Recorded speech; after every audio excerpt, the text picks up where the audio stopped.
Dear brothers and sisters,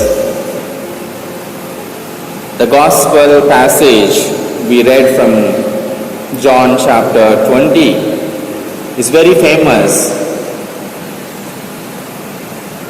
We know that Jesus appeared especially to Thomas to strengthen his faith, to answer his questions and give him an experience of resurrected Jesus. We also know that St. Thomas came to India and he brought the Christianity, he preached and established churches in Kerala. Then he traveled to Chennai, he was martyred and died and buried. Most of you might have visited also these places, either in Kerala or in Tamil Nadu. In the world, we have 3 churches built on the tombs of apostles. The first one, St. Peter's Basilica in Rome, which is built on the tomb of St. Peter the Apostle. Then in Europe, we have one more church, St. James of Compostela in Spain. And the third church, which is built on the tomb of Apostle, is in Chennai. The only 3 churches in the world. And we are privileged as Indians, we have an apostle interceding for each one of us in spite of so many years. And miracles happens when people really believe as he believed, and Jesus is telling, do not doubt but have faith and believe. I don't know how many people know that how Thomas came to India, or even before that. Gospels didn't say much about St. Thomas except 2-3 phrases. In John chapter 11, when Lazarus was dead, Jesus was asking, let us go. Then one phrase he says, come, we also will go. If needed, we'll die with him. Then in Gospel of John again in 14, Lord, we don't know where are you going. Then Jesus answers, I am the way and the truth. All this, except then we have this passage where Jesus appears. We don't know exactly what Thomas was doing when Jesus called him. Peter, we know, Andrew, James and John, they are fishermen because Jesus called them. Matthew, tax collector, like that. But what was the profession of St. Thomas? We don't know. But some legendary story says St. Thomas is an engineer, is an architect. He constructs the houses, buildings, palaces and so on. So, St. Thomas, after the resurrection, after this experience, he started going and preaching in Iraq, Iran, that time the Persian area. Then after that he has a thirst to come to India to evangelize. So how to come to India? Now if you see on the 14th Sunday, we are on this 3rd July, in the ordinary time we celebrate 14th Sunday. And the reading says Jesus is sending, Luke chapter 10, Jesus is sending 72 disciples. And they go and they preach and do all the works God has entrusted. So Thomas also want to come and preach and evangelize the Indians, but it's not so easy. Early Christians, missionaries, They came even to India, though they have desire to evangelize, but governments will not allow. They should have a purpose to come. When you visit another country, they will ask, what purpose? Some countries like Italy and all, they will give the religious motive visa. Because I was in Italy, so. But some other countries, there is no like visa for the religious purpose.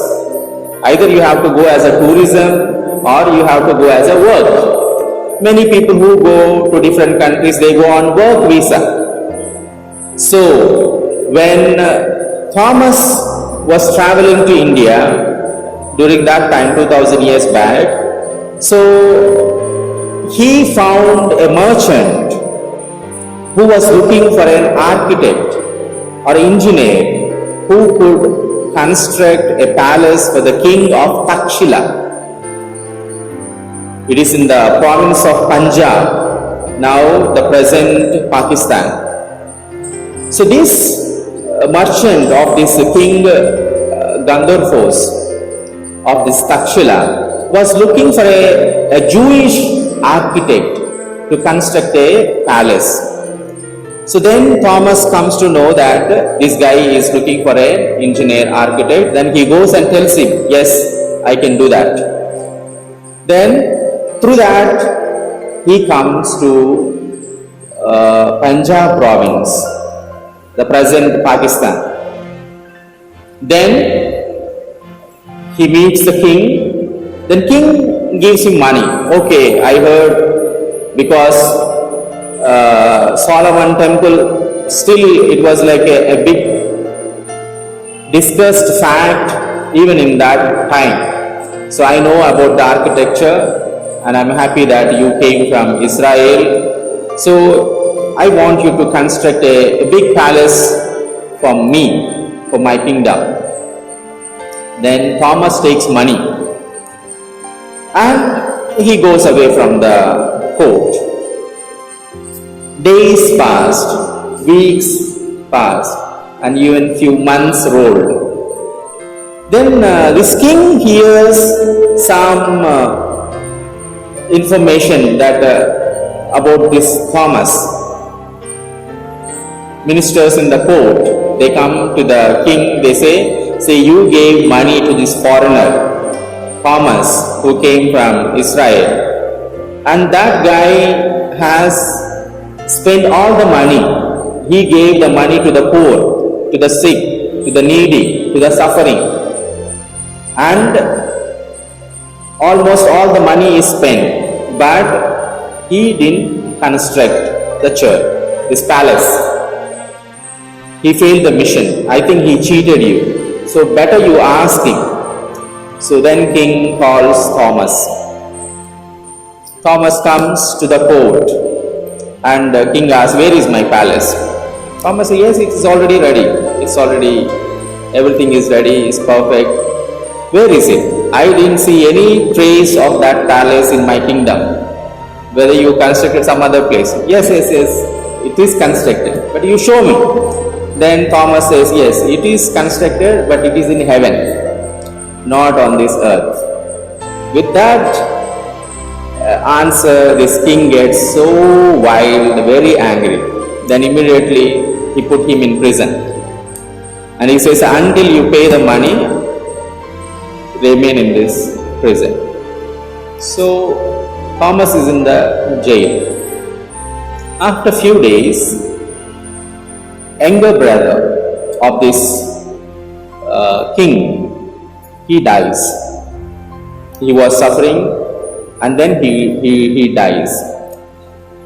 Then king is very sad, very upset, he is crying.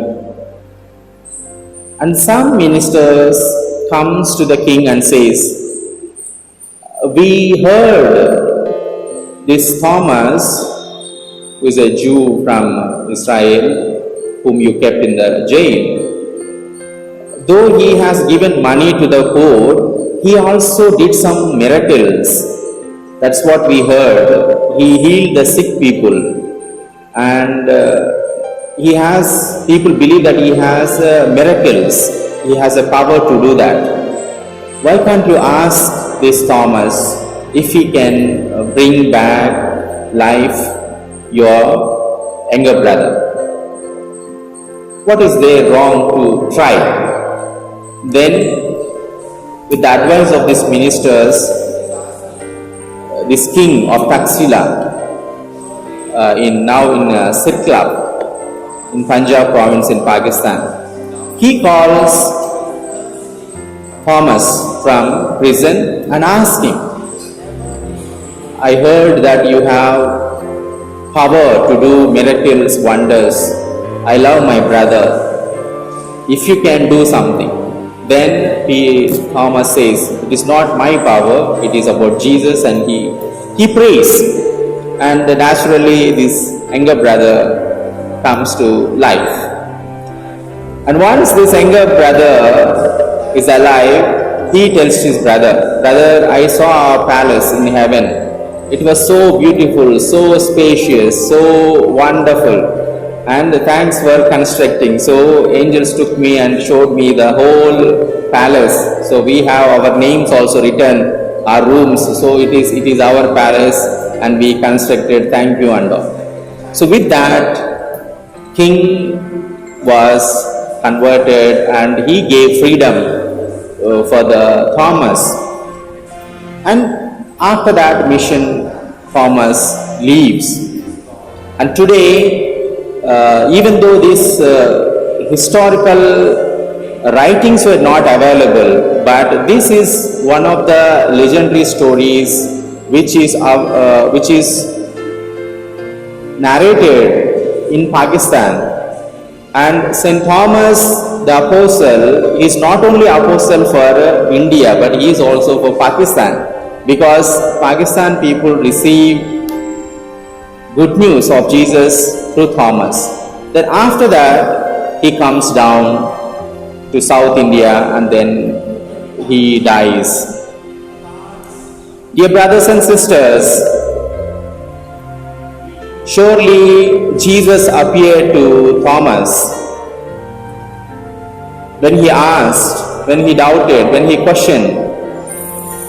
Most of the times, we also question, doubt. Surely God appears in different forms, and he comforts, consoles, and answers all our questions. But Jesus is asking only if we have faith. Surely God knows the heart of Thomas. It's not that Thomas is doubting, but he is thirsting for the experience. Because Jesus never did any miracle where there is no faith. Jesus asked, he questioned, do you believe? Do you have faith? Only after the profession of faith, yes Lord, I believe, yes, I know that you can, then only Jesus performed any miracle in the lives of those people. It's not that Thomas is not believing. Thomas knows that Jesus, he walked with him more than 3 years, but he too wanted that experience. You people experienced, I was missing, I will not. So that is like a childlike thirst to see his master. And Jesus comes and gives him an experience. When we have that desire to experience God, God comes to us and gives that experience, maybe in different ways. He could touch physically Jesus in the wounds. Jesus gave us that experience. And Thomas is giving this message. When we do charity to the needy, to the suffering, when we help others, when we touch the hearts of the broken people, we touch the wounds of Jesus. That's why Jesus says, like, whatever you do to others, you do to me. And we have many saints who experienced in doing charity to others. And we do.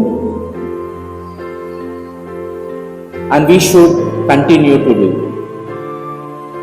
So that we can see Jesus in the suffering humanity. Let us ask God's grace, because without God's grace we can do nothing, as Jesus says in John chapter 15.